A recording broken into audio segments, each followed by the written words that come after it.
तो बच्चों now we are starting with mechanical properties. ठीक है, मैकेनिकल प्रॉपर्टीज। तो इसमें मैं बेसिकली क्या है, मैकेनिकल प्रॉपर्टीज ऑफ सॉलिड्स, इसमें हम इस चैप्टर में हम डिफरेंट डिफरेंट मॉड्यूलस क्या होते हैं वो पढ़ेंगे। Modulus basically you can just इसको instead of modulus I will say will study about elasticity. ठीक है, will study here about elasticity. पर अगर आप जेई के सिलेबस में देखोगे तो यहाँ पर इलास्टिसिटी आ जाता है, फिर तुम्हें सरफेस टेंशन रहता है। ठीक है, then also we have viscosity.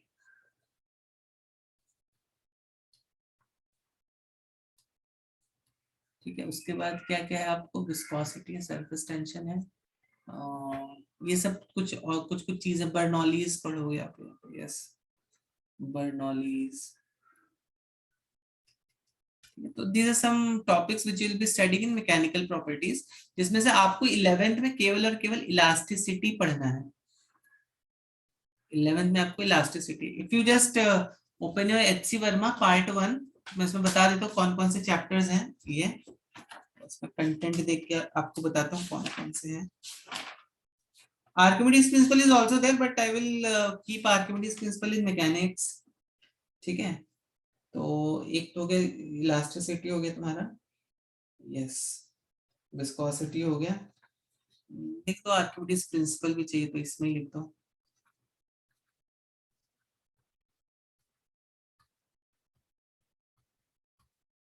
ठीक है,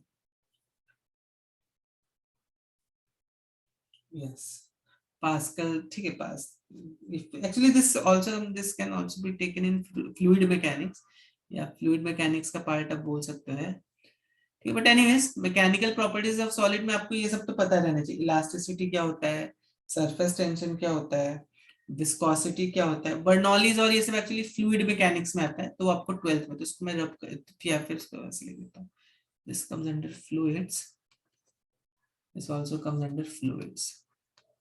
तो फ्लूइड मैकेनिक्स करके एक अलग से ही आपको मैकेनिक्स की ब्रांच है, तो उसमें आप आर्किमिडीज प्रिंसिपल, बर्नौलीज, ये सब उसमें पढ़ोगे आप, करेक्ट, फ्लूइड्स में। बट प्रॉपर्टीज ऑफ सॉलिड में बेसिकली इलास्टिसिटी, सरफेस टेंशन और विस्कोसिटी, ये तीन प्रॉपर्टी आपको पढ़नी है, करेक्ट। ठीक है, viscosity is obviously property of fluids only. ठीक है, तो और तुम्हारी तुम्हारी स्टेट बोर्ड की बुक में उन्होंने फ्रिक्शन भी दिया है, वो दिया हुआ है इसके साथ। Friction we have already done while we were doing Newton's laws. याद है कि नहीं याद है? नहीं तो बोलो सर ने फ्रिक्शन लिया ही नहीं। याद है कि नहीं याद है बच्चों? Yes, no? चाहिए तो बाद में रिवीजन ले लूंगा उसका। ठीक है, चलिए, तो अब देखो इलास्टिसिटी क्या होती है, व्हाट इज इलास्टिसिटी।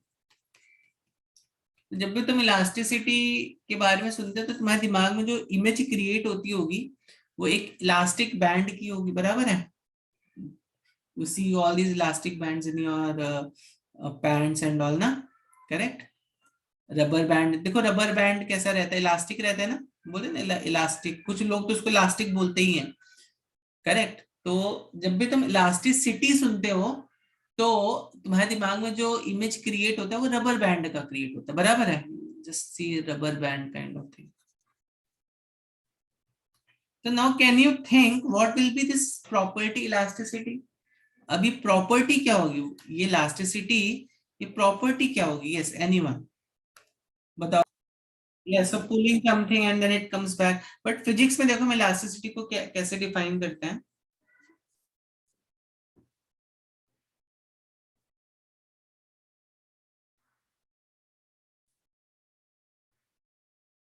ओके, तो फिजिक्स में तुम्हारी बुक में जो डेफिनेशन है वो क्या है, if a body regain its original shape, I will write it one by one. If a body regain its original shape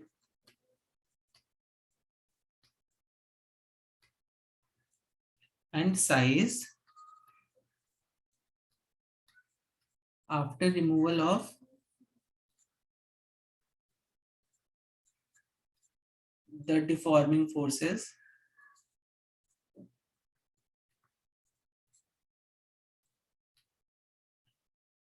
is called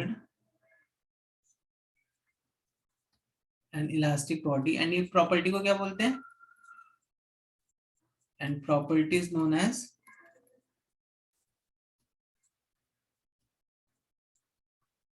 elasticity, even though slightly incomplete definition, but अभी आपको थोड़ा समझ में आ रहा होगा elasticity क्या होता है. ठीक है, समझ में आई बात कि नहीं आई?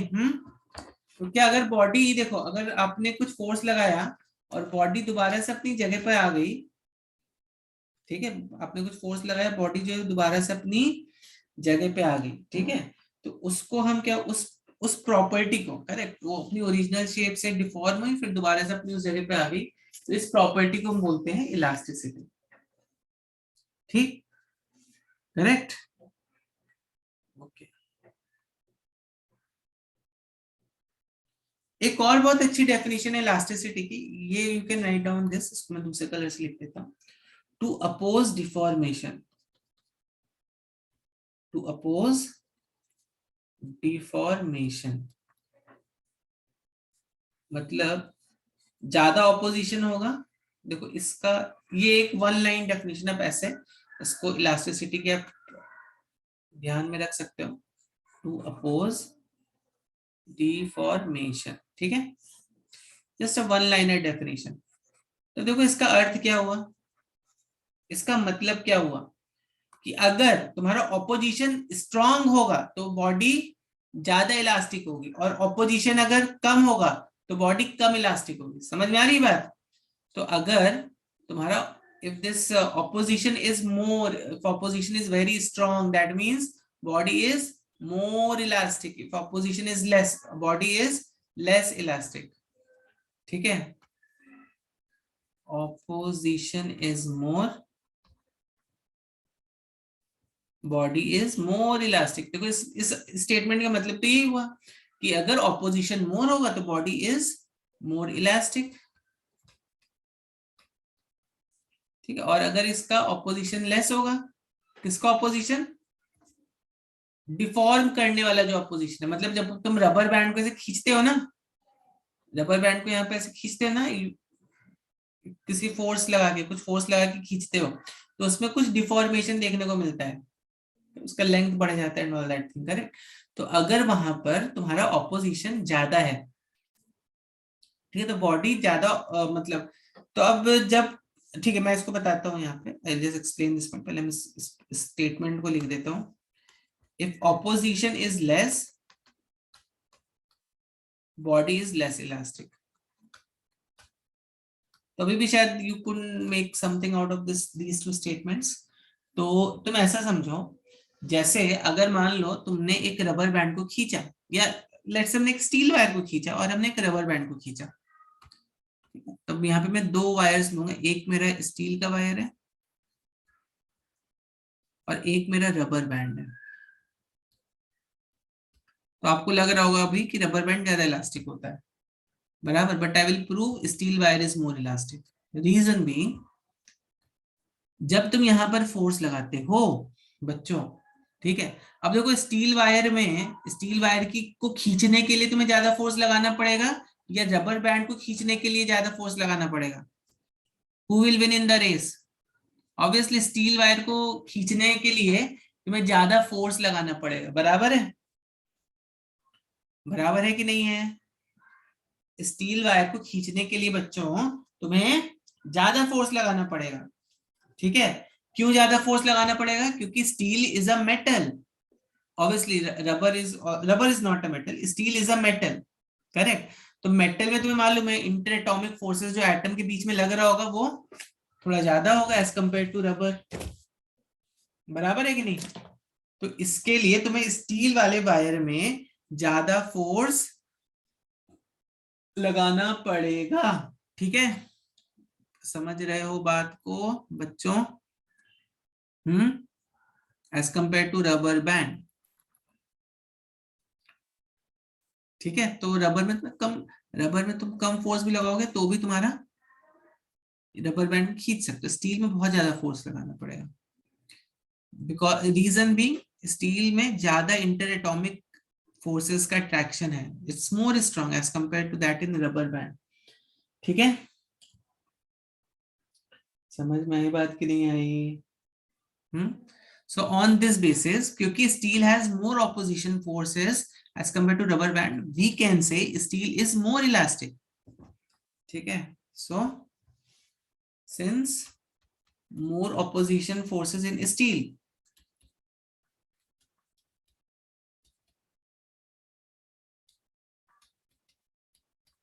therefore steel is more elastic.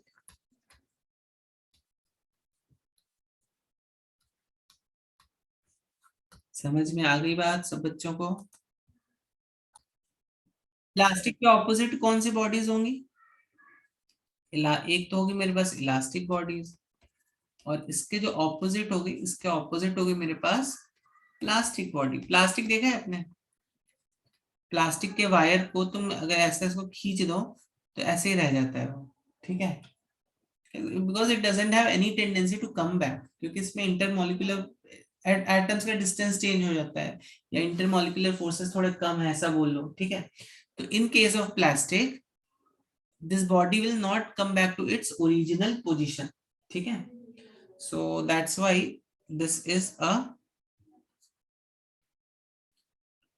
इस केस में क्या होगा, ये क्योंकि अपनी जगह पे रिटर्न नहीं होगी, इसलिए ये एक प्लास्टिक बॉडी है। ठीक है, समझ में आई बात कि नहीं आई बच्चों? यस नो काहीतरी बोला। चलिए, तो अब तुमने अपने जूनियर क्लासेस में पढ़ा होगा एक टर्म प्रेशर, बराबर है? Correct, you might have studied pressure. तो तुम अगर किसी वायर को खींच रहे हो तो तुम बोलते थे कितना प्रेशर लगाना है, बराबर? अगर मान लो तुम एक वायर को खींच रहे हो विद सम फोर्स F, तुम बोलते थे इसमें कुछ प्रेशर लग रहा हो, फोर्स ही हो गया, एरिया ही हो गया। बट एक्चुअली स्पीकिंग दिस, ये जो तुम इस वायर को ऐसे खींच रहे हो, ये प्रेशर नहीं। प्रेशर तुमने पढ़ा होगा ना, pressure, pressure which also happens to be force upon area। ठीक है, तो यहां पर बच्चों ये जो है ना तुम्हारा, ये प्रेशर, इस वायर के केस में इसको हम प्रेशर नहीं बोलते हैं, इसको हम बोलते हैं स्ट्रेस। ठीक है, तो अभी प्रेशर का term generally it is used for liquids के लिए यूज होता है। और दूसरा चीज क्या है, प्रेशर हम देखेंगे आगे प्रेशर क्या होता है, इसी चैप्टर में हम आगे देखेंगे प्रेशर क्या होता है। ठीक है, तो अभी फॉर इंस्टेंस अभी से हम इसको प्रेशर नहीं बोलेंगे, बल्कि क्या बोलेंगे, इसको बोलेंगे इसको stress. What is stress? longitudinal force upon area. Stress is longitudinal force upon area। ठीक है, लिख लो इसको, इसको आप लॉन्गिट्यूडनल स्ट्रेस भी बोलते हो। ठीक है, करेक्ट, इसको लॉन्गिट्यूडनल स्ट्रेस भी बोला जाता है। तो लॉन्गिट्यूडनल स्ट्रेस में क्या हो गया, लॉन्गिट्यूडनल फोर्स और एरिया। ठीक है, इसके कुछ और भी नाम है इस स्ट्रेस के, इसके जैसे इसको आप टेंजाइल स्ट्रेस भी बोल सकते हो, इसको कंप्रेसिव स्ट्रेस भी बोल सकते हो। ठीक है, टेंजाइल कंप्रेसिव स्ट्रेस, तो इसको ये भी आप बोल सकते हो। ठीक है बच्चा, ओके।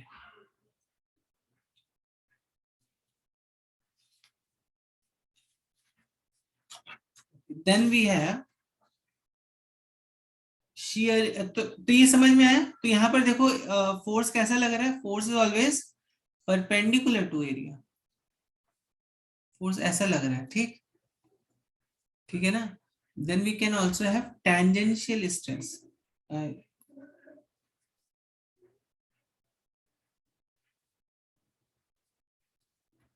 टेंजेंशियल स्ट्रेस को हम शियरिंग स्ट्रेस भी बोलते हैं, ये बहुत कॉमन नाम है इसका।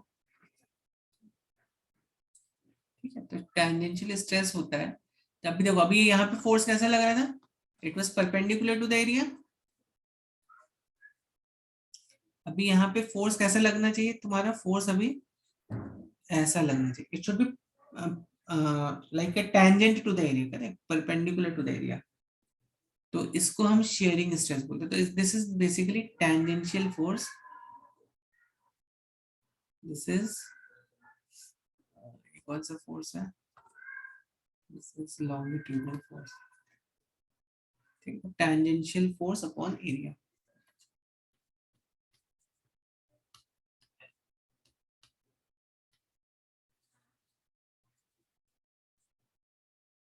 ठीक है, समझ में आई बात.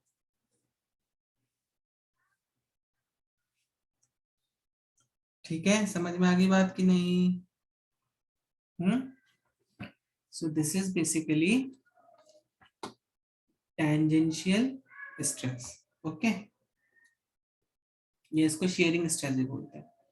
अब इसके बाद जो आपने अपने जूनियर क्लासेस में पढ़ा है प्रेशर, अब देखो उसको हम actually pressure is nothing but volume stress. Volume stress देखो क्या होता है. तो देखो ठीक है, ये समझ में, टेंजेंशियल स्ट्रेस कहते हैं ये वाला force upon area, longitudinal stress कहते हैं लॉन्गिट्यूडनल फोर्स अपॉन एरिया. ठीक है, तो ऑब्वियस सी बात है, यहाँ पे जब तुम फोर्स ऐसे लगा रहे हो तो यहाँ पे ऑब्जेक्ट का लेंथ कैसे चेंज होगा, या ऑब्जेक्ट के डायमेंशंस कैसे चेंज होंगे, इसी डायरेक्शन में चेंज होंगे ना. बराबर है, ये हो सकता है इतनी लेंथ इसकी x से इंक्रीज हो जाए. यहाँ पर देखो डायमेंशन कैसे हो जाएंगे, इसके डायमेंशन थोड़ा ऐसे हो जाएंगे. बराबर, ठीक है, समझ में आ रही बात कि नहीं. नाउ वॉल्यूम स्ट्रेस क्या होता है, तो बेसिकली लॉन्गिट्यूडनल स्ट्रेस में इसकी लेंथ चेंज हो रही है. टेंजेंशियल स्ट्रेस में काइंड ऑफ इसका ये जो एंगल है, कौन सा एंगल, ये एंगल बेसिकली ना, this will be changing tangential में. ठीक है, और वॉल्यूम स्ट्रेस में can you guess what will be changing, volume must be changing. ठीक है, तो वॉल्यूम स्ट्रेस क्या होता है, वॉल्यूम स्ट्रेस इज,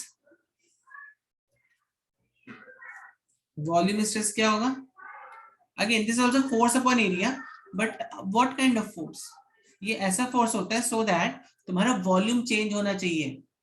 ठीक है, ऑब्वियसली तुम बोलोगे सर यहाँ पे भी वॉल्यूम चेंज हो रहा है, सो क्या हम इसको नहीं बोल सकते प्रेशर, यहाँ पे भी वॉल्यूम चेंज हो रहा है इसका, करेक्ट, तो क्या हम इसको प्रेशर नहीं बोल. लेकिन अगर आप एक्चुअली में देखो, क्या वायर का वॉल्यूम एक्चुअली में चेंज होता है जब भी आप किसी वायर को खींचते हो. Let's take a hypothetical wire, इसको तुमने ऐसे खींचा, ठीक है, एक्चुअली में जब तुम इस वायर को खींचते हो तो इसका वॉल्यूम कभी भी चेंज नहीं होता है, इसका वॉल्यूम जो है वो कांस्टेंट रहता है almost. Correct, so in that sense ये वाला जो फोर्स है ये कभी भी, इसको हम प्रेशर नहीं बोलेंगे. Same thing will happen over here also. Correct, same thing happens here also. ये जो ये इस वाले ये वाला जो फोर्स है इसको कभी भी आप प्रेशर नहीं बोल सकते हो. ठीक है, what is pressure, actually pressure is nothing but volume stress, जिसको हम फोर्स अपॉन एरिया बोलते हैं. तो अभी ये कैसा फोर्स होना चाहिए, ये तुम्हारी वॉल्यूम को चेंज करना चाहिए. बराबर, जैसे फॉर एग्जांपल अगर मेरे पास एक स्फीयर है, तो जब मैं इस वॉल्यूम स्ट्रेस को लगाऊंगा तो मेरे पास इस, करेक्ट, तो अब देखो यहाँ पे वॉल्यूम स्ट्रेस की, इसकी वॉल्यूम चेंज करने के लिए मुझे ये जो फोर्स है ये सब डायरेक्शंस में लगाना पड़ेगा, तभी तो इसकी वॉल्यूम चेंज होगी. अगर मैं इसको सब डायरेक्शन में से कंप्रेस करूंगा तभी तो बच्चों इसकी वॉल्यूम चेंज होगी ना. अभी देखो इस केस में बट इसकी वॉल्यूम डेफिनेटली चेंज हो गई है. इस केस में इसकी जो वॉल्यूम है वो डेफिनेटली चेंज हो गई है. ठीक है, तो यहां पर ये क्या है, basically this is volume stress. तो वॉल्यूम स्ट्रेस हमेशा ध्यान रखना, ये वॉल्यूम स्ट्रेस मतलब क्या हुआ, जिसको आप प्रेशर भी बोलते हो. यस, वॉल्यूम स्ट्रेस ही एक्चुअली प्रेशर होता है, जो आपने जूनियर क्लासेस में पढ़ा होगा. और ये क्या, this is also force upon area only, लेकिन कैसा फोर्स, ये वॉल्यूम को चेंज करना चाहिए. करेक्ट. अब इस एक्सप्रेशन के बारे में एक और बहुत इंटरेस्टिंग सी चीज है, वो क्या है कि यहाँ पे तो हर पॉइंट पे एक्चुअली फोर्स लग रहा होगा. तो मतलब ये जो एरिया होगा यहाँ पर, जैसे सपोज इस स्फीयर का ये जो तुम एरिया देख रहे होगे, करेक्ट, ये जो एरिया तुम देख रहे होगे, ये एरिया एक्चुअली में क्या हो जाएगा, दिस एरिया विल बी, कैसा होगा ये area, this area will be very very small actually. Correct, तो इसीलिए जब भी हम प्रेशर को डिफाइन करते हैं this is given by force upon area such that area tends to 0. Area is very very इसका मतलब वो very very small. ठीक है, ये एक्चुअली में करेक्ट और कंप्लीट अंडरस्टैंडिंग है प्रेशर की. इसलिए कभी कभी तुम इसको डिफरेंशियल फॉर्म्स में भी देखते होगे, df अपॉन da या f अपॉन a भी बोल सकते हो इसको, correct, such that limit of या इसको देखो, इसको हम ऐसे बोल सकते हैं delta f upon delta a tends to 0. This is actually definition of pressure. Force कैसा लगना चाहिए? Force should be perpendicular to area. Force यहाँ पे हम ये इस फोर्स की वजह से प्रेशर निकालते हैं, क्योंकि यही वाला फोर्स जो यही तो तुम्हारी वॉल्यूम को चेंज करेगा. इसलिए हम जब प्रेशर की डेफिनेशन देखते हैं तो उसमें this is basically known as thrust. This is known as thrust ना. ठीक है, तो समझ में आ गया वॉल्यूम स्ट्रेस क्या होता है? Force upon area. ठीक है, चलिए आगे बढ़ते हैं. तो अब जैसा हमने देखा था, तो ये हो गया स्ट्रेस. स्ट्रेस के basically stress is nothing but force upon area. Force अलग अलग तरीके के फोर्स लग सकते हैं, जैसे इन दो we can have tangential stress, longitudinal stress, जो कि उसकी वॉल्यूम को चेंज नहीं कर रहा है, और हमने यहाँ पे देखा वॉल्यूम स्ट्रेस जो कि इसकी बेसिकली वॉल्यूम को भी चेंज कर देगा.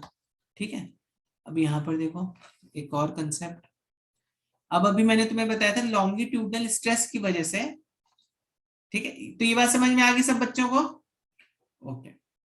अब देखो बच्चों, लॉन्गिट्यूडनल स्ट्रेस की वजह से,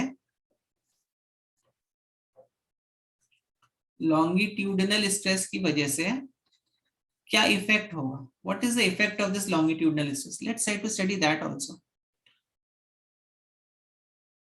ठीक है, तो यहाँ पर फोर्स तुम ऐसे लगा, कभी जैसे मैंने तुम्हें बताया, इसका ये जो लेंथ है ना, ये जो लेंथ है ये तुम्हारा डेल्टा एल, ये ऐसा हो जाएगा.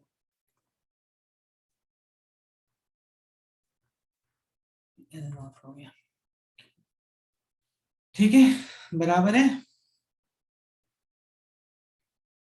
बराबर है कि नहीं? तो यहाँ पर देखो there some change in the length. Correct, तो इसको हम जो जो चेंज इन डायमेंशंस आते हैं उसको हम स्ट्रेन बोलते हैं. चेंज इन डायमेंशंस जो आते हैं उनको हम क्या बोलते हैं? उनको हम स्ट्रेन बोलते हैं. ठीक है, अब देखो यहाँ पे स्ट्रेन क्या होगा, इस केस में स्ट्रेन क्या होगा? करेक्ट, तो यहाँ पर लॉन्गिट्यूडनल स्ट्रेस की वजह से क्या आएगा? Longitudinal strain. ठीक है, तो how do you think we can define this longitudinal strain? Delta L upon L naught बराबर है delta L by L naught. ठीक है, चलिए, this is basically our longitudinal strain. फिर उसके बाद देखो शियरिंग स्ट्रेस. शियरिंग स्ट्रेस कैसा लग रहा था? शेयरिंग स्ट्रेस देखो क्या होता है. शेयरिंग स्ट्रेस होता है अपना, अगेन ये तो फोर्स अपन एरिया ही है, मान लो ऐसा है फोर्स ये एरिया. लेकिन अब देखो इसकी वजह से ये जो तुम्हारा पिलर है या कुछ भी है, तो बेसिकली कैसा कैसा हो जाएगा? स्लाइटली ऐसा हो जाएगा ना, become slightly like this will B theta basically. ठीक है, तो जो शेयरिंग स्ट्रेस होता है, दिस शेयरिंग स्ट्रेस इज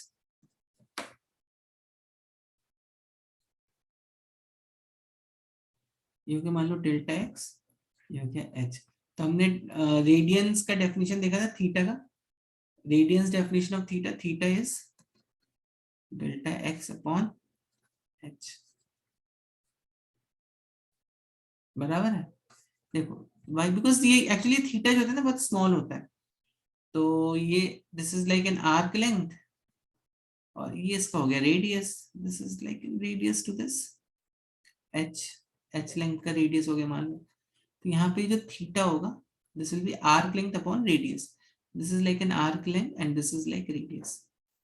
ठीक है, तो इसलिए shearing stress is nothing but theta, which is given by this expression. समझ में आई बात? शेयरिंग लॉन्गिट्यूडनल स्ट्रेन क्या है, ठीक है, करेक्ट. तो कौन सी क्वांटिटी चेंज हो रही है, that we have to focus over here. यहाँ पे केवल लेंथ चेंज हो रही है, यहाँ पे volume is not so important to us. ठीक है, समझ में आई बात कि नहीं आई? Okay, now we have volume stress.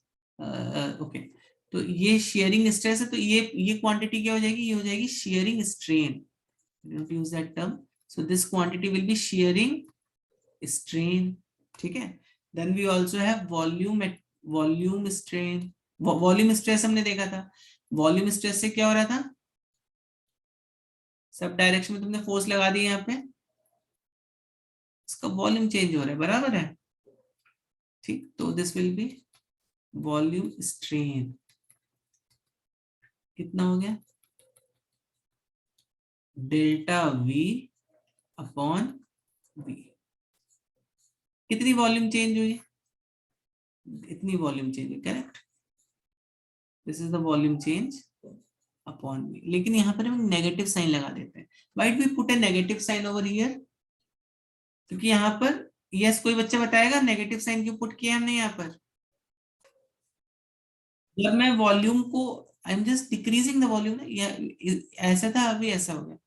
तो फाइनल, अगर मान लो, you can see final volume कम है, इनिशियल वॉल्यूम ज्यादा है, तो डेल्टा वी क्या होता है, डेल्टा वी का मतलब होता है V final minus V initial. Because final quantity is less, initial quantity was more, इसलिए मेरा जो डेल्टा वी आएगा, दिस विल बी, ये एक्चुअली नेगेटिव आ जाएगा. इस नेगेटिव को पॉजिटिव करने के लिए put a negative sign over here. ठीक है, समझ में आ गई बात? ओके बच्चों, तो इसके बाद है हमारा Hooke's law. What is this Hooke's law says? Hooks law क्या बोलते हैं, वेरी बहुत अच्छा लॉ है, बहुत इनफैक्ट दिस, इसकी वजह से काफी चीजें हम we can approximate. Hooke's law क्या बोलता है कि विद इन इलास्टिक लिमिट्स,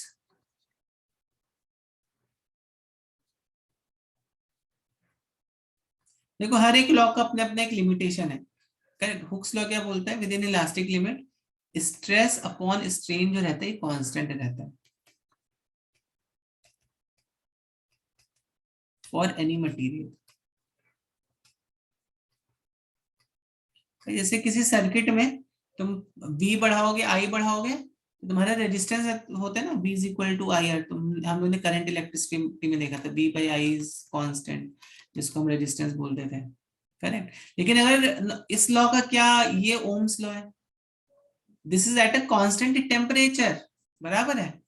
तो उसी तरह Hooke's law with in elastic limit, एक लिमिट तक ही ऐसा होता है. स्ट्रेस अपॉन स्ट्रेन जो कांस्टेंट रहेगा, this is for a given specified limit तक है. ठीक है, तो अगर ऐसा तुम्हारा हो रहा है, स्ट्रेस अपॉन स्ट्रेन कांस्टेंट आ रहा है, ठीक है, तो इसको हम हुक्स लॉ बोलेंगे. अब देखो, अब हमने कई तरह के स्ट्रेस पढ़े और कई तरह के स्ट्रेन पढ़े. ठीक है, तो हमने पहले क्या पढ़ा था, लॉन्गिट्यूडनल स्ट्रेस पढ़ा, और हमने पढ़ा लॉन्गिट्यूडनल स्ट्रेन, मतलब अगर हम फोर्स ऐसे लगा रहे हैं, ठीक है, अगर हम फोर्स ऐसे लगा रहे हैं, तो इसमें स्ट्रेन कैसा होगा, ऑब्जेक्ट, ये जो वायर है चेंज कैसा होगा, इसकी लेंथ चेंज होगी. कितनी लेंथ चेंज हुई, डेल्टा है. ओरिजिनल लेंथ कितनी थी, एल नॉट. ठीक है, तो यहाँ पर इसको हम बोलते हैं यंग्स मॉड्यूलस. ठीक है, इसको क्या बोलते हो आप, Young's modulus, correct. So Young's modulus, what is Young's modulus? longitudinal stress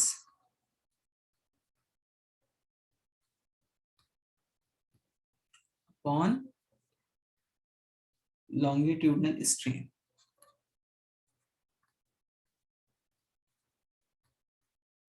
What is this longitudinal stress?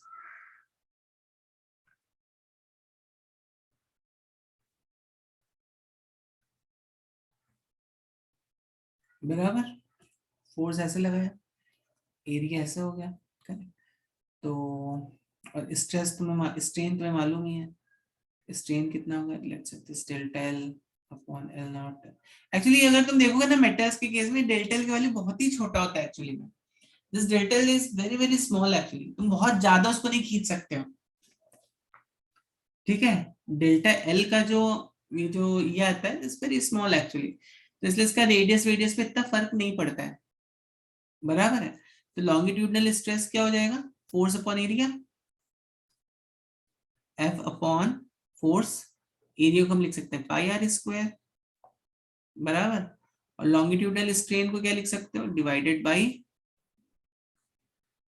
Delta L upon L not, which can be written as f into delta l upon pi r square into सही लिख उल्टा लिख देंगे, ऊपर L not आएगा नीचे delta L, ठीक है। ओके बच्चों, तो this is my Young's modulus, ठीक। चलिए इसके बाद हम कौन सा मॉडुलस डिफाइन करेंगे, तो अब okay let me tell you something about this. तो देखो यंग्स मॉडुलस की अगर तुम वैल्यूज देखोगे तो अब तो बुक में दी हुई है वैल्यूज, चलो मैं यहाँ पे पेस्ट कर देता हूँ। ओके, तो can you see these properties of young, can you see this, correct. तो इसको देख के तुम ये गेस कर सकते हो मटेरियल में किस मटेरियल की इंटरमोलिकुलर फोर्सेस सबसे ज्यादा स्ट्रांग होंगे, can you guess seeing this, yes बच्चों जल्दी से बताओ, किस मटेरियल के इंटरमोलिकुलर फोर्सेस सबसे ज्यादा स्ट्रांग होंगे। देखो ये 1.5 into 10 can you imagine what tremendous forces these molecules are exerting on each other, समझ रहा है क्या आपको, 1.5 into 10 न्यूटन पर न्यूटन का जब तुम फोर्स 1 मीटर स्क्वायर के एरिया पे लगाओगे तब कहीं जाके उसका कुछ लेंथ चेंज होगा, you know some length will get changed, yes. तो ये देखो ये तो हमें यही बता रहे हैं बहुत हाई अमाउंट ऑफ फोर्सेस लग रहा है, एनीवन बच्चों, यस बच्चे लोग, इसमें बताओ जल्दी से मुझे किसका इंटरमोलिकुलर फोर्स सबसे ज्यादा होगा, ऑब्वियसली स्टील ना, ऑब्वियसली स्टील नो, यस बच्चों की नहीं, स्टील का सबसे ज्यादा होगा ना भाई, स्टील की यंग्स मॉडुलस की जो वैल्यू है ये क्या है, ये सबसे ज्यादा है, मतलब स्टील को जब तुम खींचोगे तो उसमें सबसे ज्यादा इंटरमोलिकुलर फोर्सेस लगेंगे, ठीक है ना, बराबर है। समझ में आ रही है बात कि नहीं आ रही है बच्चों को, हम्म, ठीक है। चलिए तो और दूसरी चीज क्या, यंग्स मॉडुलस जो है ये force length delta L radius किसी चीज पे डिपेंड नहीं करे, किस पे डिपेंड करे, केवल मटेरियल पर डिपेंड कर रहा है, ठीक है। चलिए तो आगे बढ़ते हैं, then we have another property जिसको हम बोलते हैं, क्या बोलते हैं, मॉडुलस ऑफ रिजिडिटी, इसको हम बोलते हैं मॉडुलस ऑफ रिजिडिटी, ठीक है। What is this modulus of rigidity, इसको हम इस सिंबल से रिप्रेजेंट करते हैं, यंग्स मॉडुलस को किस सिंबल से रिप्रेजेंट करते हो आप, वाई से, मॉडुलस ऑफ रिजिडिटी को किस सिंबल से रिप्रेजेंट करते हो, नीटा से, ठीक है। और ये क्या हो जाएगा तुम्हारा, eta will be what, shearing stress upon shearing strain, बहुत ही simple, shearing stress upon shearing strain.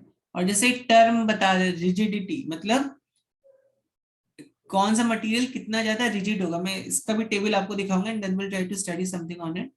तो शियरिंग स्ट्रेस तो एफ अपॉन ए हो गया, शियरिंग स्ट्रेन क्या हो गया, delta X upon H which is F H upon A into delta X, या इसको एफ अपॉन ए थीटा भी लिख सकते हो, करेक्ट, क्यों, ये देखो इसको तुम जब ऐसे खींच करोगे तो this will kind of bend like this ना, ठीक है। ओके, तो हम कुछ मटेरियल्स का रिजिडिटी मॉडुलस देखते हैं, देखते हैं उससे हम क्या समझ सकते हैं, कुछ तो हमें पता चलना चाहिए ना। तुम्हारे पास टेबल सामने मॉडुलस ऑफ रिजिडिटी की, तो मैं उसको देख के कुछ समझ में आना चाहिए ना, that's the use of that table, ठीक है। तो लेट मी, हाँ I will give you time for writing Riddhi, don't worry. Okay, rigidity का काम है।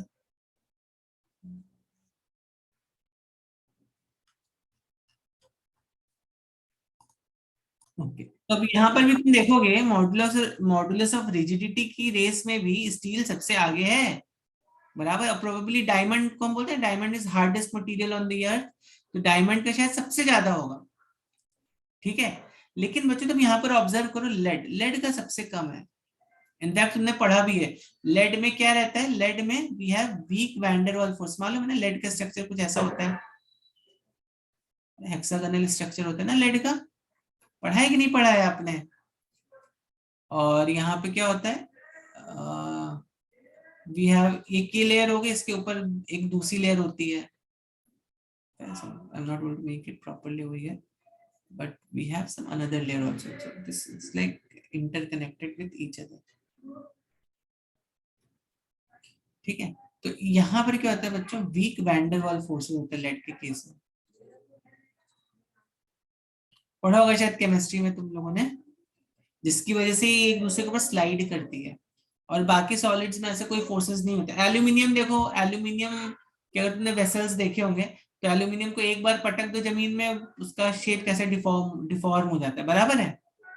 ग्लास को ऐसे पटक दो जमीन में, टूट जाता है, करेक्ट, ठीक है। Same for silver and gold also, silver and gold are very soft metals actually, उनको ना तुम यू कैन जस्ट सिंपली थोड़ा बहुत फोर्स फोर्स लगाओगे तो you can easily deform them actually, but brass थोड़ा हैवी हो जाता है, कॉपर भी हैवी हो जाता है। स्टील देखो, स्टील की प्लेट को कितना भी पटको, स्टील का कोई वैसे लगा तुम्हारे घर में होगा भगोना भगोना, तो उसको कितना भी पटको स्टील को, करेक्ट। स्टील के वेसल्स का शेप इतनी जल्दी चेंज नहीं होता है, बट एल्यूमिनियम का वेसल लो और उसको पटक दो, 2-3 बार पटकोगे, देखोगे उसमें डेंट वेंट बैठ जाएगा, करेक्ट। इसीलिए तो तुम्हारी जो गाड़ियां रहती है ना, कार्स, उसमें शायद एल्यूमिनियम का कुछ ये यूज करते हैं वो, because aluminium is very light metal, तो कहीं पे देखो टकरा गई, कुछ हो गया तो कैसा वो डेंट वेंट हो जाता है ना गाड़ियों में आपकी, correct, which goes to show rigidity modulus is less for those material, ठीक है, समझ में आ गई बात। Okay, then we have bulk modulus. अब you can guess what will be bulk modulus. Bulk modulus क्या होता है, इसको हम बी से रिप्रेजेंट करते हैं, तो bulk modulus is volume stress upon volume strain, simple है। मैंने तुम्हें बताया प्रेशर क्या होता है, प्रेशर की वजह से वॉल्यूम चेंज होना चाहिए, तो इसको आप चाहिए तो वॉल्यूम स्ट्रेस को सीधा प्रेशर लिख सकते हो, और वॉल्यूम स्ट्रेन को डेल्टा वी बाई वी भी लिख सकते हो, नेगेटिव साइन लगा दो क्योंकि ये टर्म नेगेटिव होगा, minus P into V upon delta V, ठीक है। This is volume stress, bulk modulus, correct. तो अब हम जरा बल्क मॉडुलस की कुछ वैल्यूज देख लेते हैं यहाँ पर। ओके बच्चों, तो अब यहाँ पर देखो तुम बल्क मॉडुलस की वैल्यू देख रहे हो, ठीक है। तो these are some bulk values, in fact you see जिसका यंग्स मॉडुलस ज्यादा है उसका शेयर भी ज्यादा है, उसका बल्क भी ज्यादा है, ठीक है, समझ में आ गई बात। ओके, अब कंप्रेसिबिलिटी क्या होता है, what is compressibility, you are seeing this table also. अब थोड़ा कंप्रेसिबिलिटी को समझने की कोशिश करते हैं। कंप्रेसिबिलिटी जनरली लिक्विड के लिए यूज होता है, सॉलिड्स के लिए भी यूज कर सकते हैं, but generally this is a term use for liquids. Compressibility is, इसको हम K से डिनोट करते हैं, and this is given by 1/B, this is actually compressibility, ठीक है, समझ रहे हो बात को। Compressibility is this, compressibility is 1/B, ठीक है। ओके, अब देखो, अब अगर तुम किसी मेटल का कंप्रेसिबिलिटी निकालोगे, लेट्स टेक, हम किसका निकालना है, लेट्स से आयरन, आयरन का 1 है ना, आयरन का 1 है, तो जरा आयरन का कंप्रेसिबिलिटी निकालो। आयरन का कंप्रेसिबिलिटी कितना आएगा? 1/1 × 10⁻11 विच हैपेंस टू बी 10⁻−11। इसका जो भी एसआई यूनिट्स होगा, इसका यूनिट में बताऊंगा अभी आपको क्या होता है, इसलिए मैंने यहाँ पे जस्ट लिख दिया एसआई यूनिट्स इसके। ठीक है, मतलब यहाँ पे ऐसे दिया हुआ मीटर स्क्वायर अपॉन न्यूटन हो जाएगा इन दैट केस, करेक्ट। तो इसका देखो कंप्रेसिबिलिटी कितना हो गया? 10⁻−11, 1 × 10⁻−11। बल्कि यहाँ पर देखो जरा, वाटर का देखो कितना है?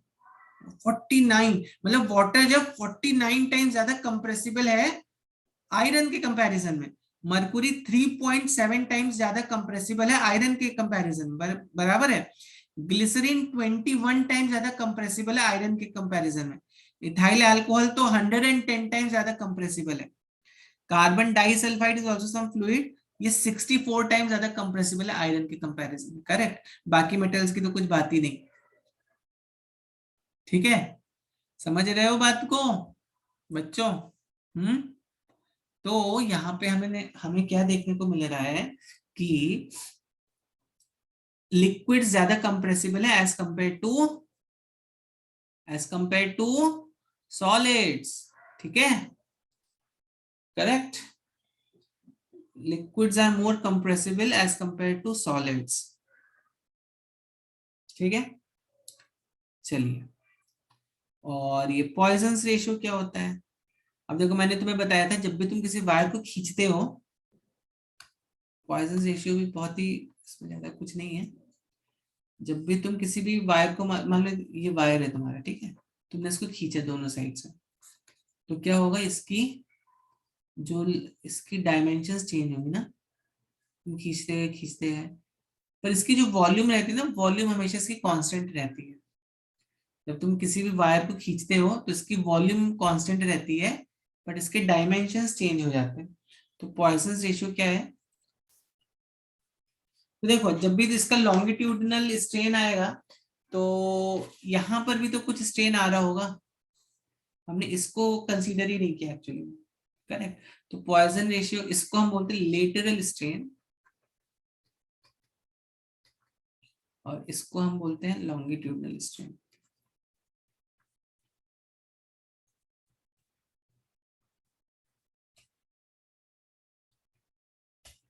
ठीक है, और पॉइसन रेशियो को हम कैसे रिप्रेजेंट करते हैं? Lateral strain upon longitudinal strain. मतलब लेटरल स्ट्रेन क्या होगा? देखो लॉन्गिट्यूडनल स्ट्रेन क्या था? Delta L by L, correct. तो लेटरल स्ट्रेन क्या होगा? Delta D by D. लेकिन यहाँ पर भी हम नेगेटिव साइन यूज करेंगे again, you can know the reason, क्योंकि यहाँ पे जो डायमीटर अगेन छोटा हो रहा है, करेक्ट। तो ये जो पॉइसन रेशियो ये आ जाएगा अपना minus delta D by D longitudinal strain delta L by L. ठीक है, इतनी बात बच्चों समझ में आई आप सबको? तो हम बहुत सारे रेशियोज और ये सब हो गए, तो please make a note of all these things. ये बेसिकली क्या है बच्चों? स्ट्रेस स्ट्रेन कर्व है, ठीक है। किसी भी मटेरियल में तुम स्ट्रेस स्ट्रेस को अगर इंक्रीज करोगे तो उसमें क्या क्या चेंजेस होंगे उसके बारे में ये ग्राफ है, ठीक है, बराबर। तब देखो यहाँ पे ओ से ए तक जो है बेसिकली ग्राफ क्या बता रहे हैं तुम्हें? तुम स्ट्रेस जैसे जैसे चेंज कर रहे हो वैसे वैसे वायर में स्ट्रेन उसका कैसा आ रहा है, स्ट्रेस बाय स्ट्रेन का ग्राफ है, बेसिकली सिंपल सा ग्राफ है। इसको थोड़ा स्टडी करते हैं। तो ओ से ए के बीच में अगर तुम ऑब्जर्व करोगे तो एक स्ट्रेट लाइन दिख रहा है, ओ A is a straight line, बराबर।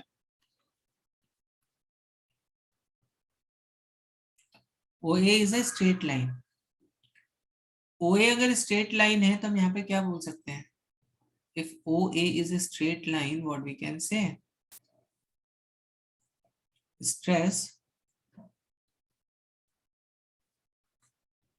अपॉन स्ट्रेन इज मतलब stress is directly is constant ना, स्ट्रेस बाय स्ट्रेन का जो रेशियो है वो कांस्टेंट है, बराबर है,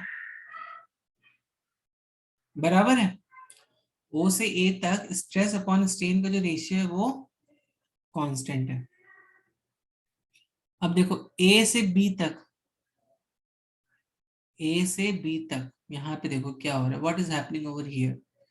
यहाँ पर तुम देखो ग्राफ थोड़ा सा स्लाइटली कर्व हो गया ऐसा, बराबर।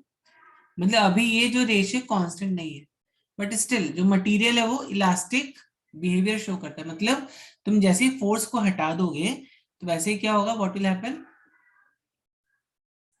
वैसे ही क्या होगा बच्चों, वैसे ही हमारा जो हमारा जो वायर है वो अपनी ओरिजिनल जगह पे पहुंच जाएगा, ठीक है। करेक्ट। लेकिन बी और सी के बीच में देखो, बी और सी में भी it is not obeying Hooke's law. Hooke's law देखा था ना, stress upon strain is constant. That means O से ए वाली जो लाइन है वो हमें क्या बता रही है, ओ कि वहां पर हुक्स लॉ फॉलो हो रहा है, ठीक है।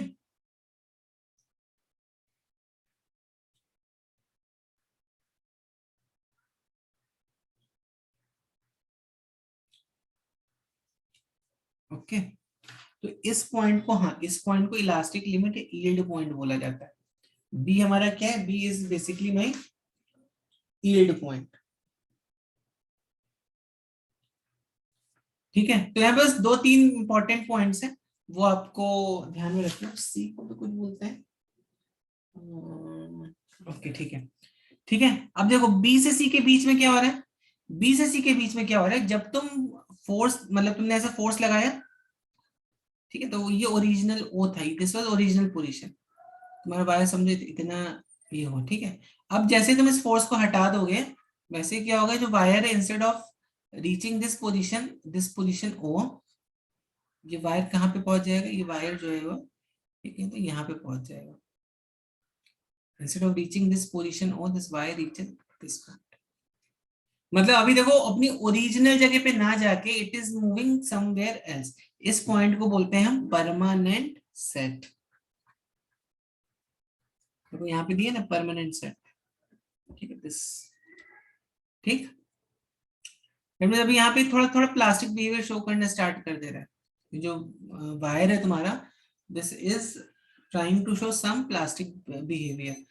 अब सी के बाद क्या हो रहा है देखो, सी पॉइंट, ठीक है, सी पॉइंट के बाद अब क्या होगा, this wire starts to flow. तो पहले तो भाई ये अपनी कुछ जगह पे जा रहा था, लेकिन अब इस पॉइंट के बाद क्या होगा, ये जहां पे इसको छोड़ देगा वहीं पर रह जाएगा ये, ठीक है। This wire starts to flow, कहां तक फ्लो होता है, कहां तक फ्लो होता रहेगा, जब तक कि एक डी पॉइंट पे नहीं पहुंच जाता, जो कि इसका फ्रैक्चर पॉइंट है। डी इज बेसिकली, और D is the fracture point of this wire, ठीक है। तो एक सिंपल सिंपल सा कंसेप्ट था। तो कौन कौन से पॉइंट है बेसिकली यहाँ पे, ओ ए, ठीक है, ओ ए कहाँ, ओबेज हुक्स लॉ। एक एक वर्ड में अगर आपको याद रखना है, A B doesn't obey Hooke's law,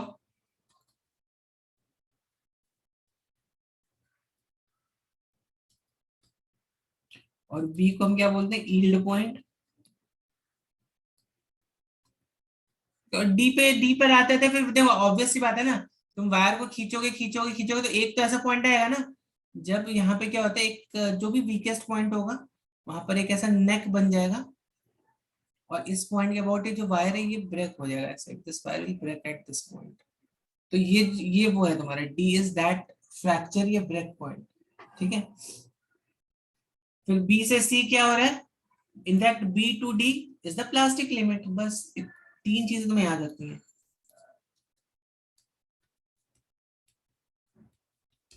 D is the break point या फ्रैक्चर पॉइंट, ठीक है। अभी थोड़ा बहुत एक्सप्लेन कर देना, परमानेंट सेट बी से सी के बीच में क्या हो रहा है, बाय स्टिल परमानेंट सेट में आ रहा है, करेक्ट। और सी से डी के बीच में एक्चुअली क्या हो रहा है, बी से डी तो है ही है, सी से डी के बीच में wire starts to flow just like a, मतलब फोर्स के साथ साथ wire will also start to flow, ठीक है। तो ये कुछ पॉइंट्स है जो आप ध्यान में रखना, तुम स्ट्रेस स्ट्रेन कर। वही बुक में ना एक रबर बैंड का भी मैंने स्ट्रेस स्ट्रेन कर्व बनाया। रबर बैंड अगर तुम बनाओगे तो रबर बैंड का स्ट्रेस स्ट्रेन जो कर्व है ना वो ऐसा कुछ तो बनता है।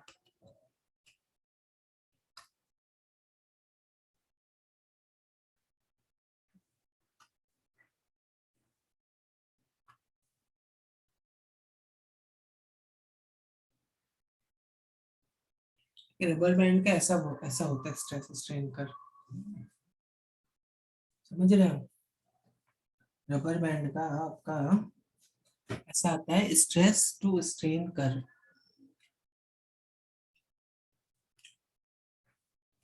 समझ में आ रही है बात?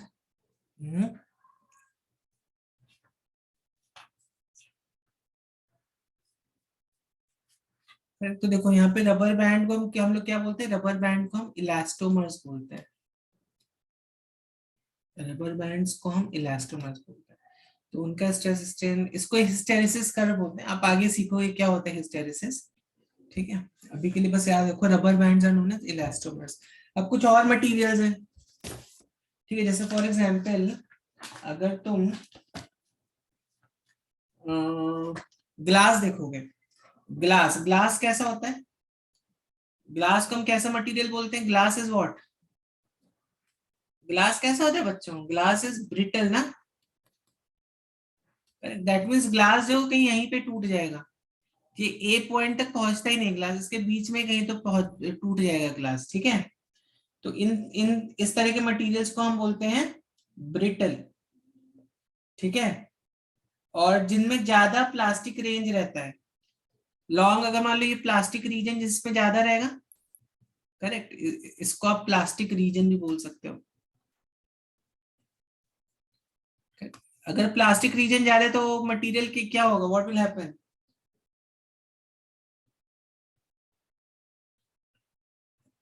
प्लास्टिक रीजन अगर ज्यादा है तो जो मटेरियल है वो ज्यादा मैलिएबल और ज्यादा डक्टाइल होगा। डक्टिलिटी मतलब क्या होता है?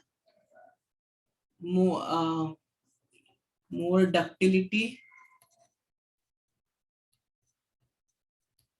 And more malleability. मतलब ये दोनों चीजें अगर है तो मोर प्लास्टिक रीजन, ठीक है? जैसे आप देखो जो चांदी रहता है, चांदी चांदी का वर्क बनाते हो आप, वर्क मतलब देखा होगा स्वीट्स के ऊपर जो आप लगाते हो, एकदम एकदम थिन रहता है वो, करेक्ट, एकदम थिन रहता है। कॉपर के आप वायर्स बना सकते हो। तो ये सब जो property, it will depend on उसका प्लास्टिक रीजन कितना बड़ा है उस केस में, ठीक है? और मैंने आपको बता दिया रबर बैंड्स को हम इलास्टोमर्स बोलते हैं। समझ में आ गई बात इतनी बच्चों? जल्दी से इसको लिख लीजिए, ठीक है? ओके, नेक्स्ट क्लास में हम इसको विल फिनिश दिस चैप्टर। और एक बस छोटा सा पार्ट रह गया, स्ट्रेन एनर्जी, वो नेक्स्ट क्लास में देख के हम लोग will solve some problems on this. उसके बाद ये चैप्टर भी आपका खत्म हो जाएगा।